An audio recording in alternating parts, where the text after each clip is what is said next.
Mu kusaba kwa Ssekukkulu ku kanisa ya Divine Harvesters Church e Makindye esumbibwa omusumba Edward Luyimbazi Kayizi yeesigamye ku bukulu bwa Katonda okufuga. Basinzizza n'okukoowoola erinnya lya Yesu mu maanyi olw'obukulu bwe yajja okununula ensi eno. Omusumba Kayizi asimbulizza mu kitabo ekitukuvu Isaiah 9:7 okufuga kwa Katonda kulekere Yesu yabafuga obulamu.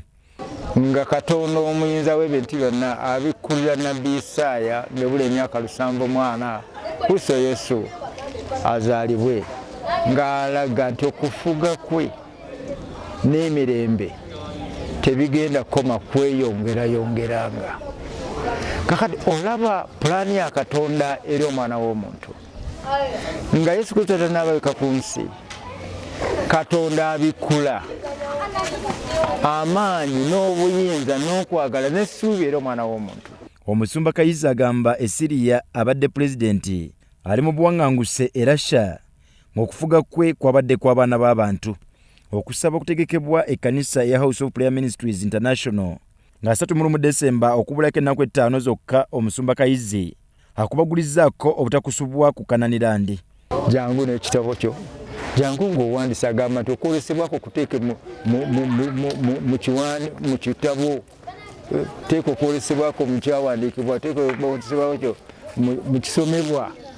Jangu nga ogamba zino ensonga zaffe agamba mulete tukala mwezi amaanyi. Okujaguza Ssekukkulu kulina kuba ku bulungi n'obukulu bwa Katonda so si kulya na kunywa. Sigamba tetujja kulya nange wange eriyo ebyokulya, naye njagala Krismasi eno ogijje mu mmere, ogijje mu byokunywa ne mu ssanyu n'enkunkuuka, obiteeke mu bulamu obutaggwaawo kubanga kikyaleeta Mukama waffe Yesu Kristo.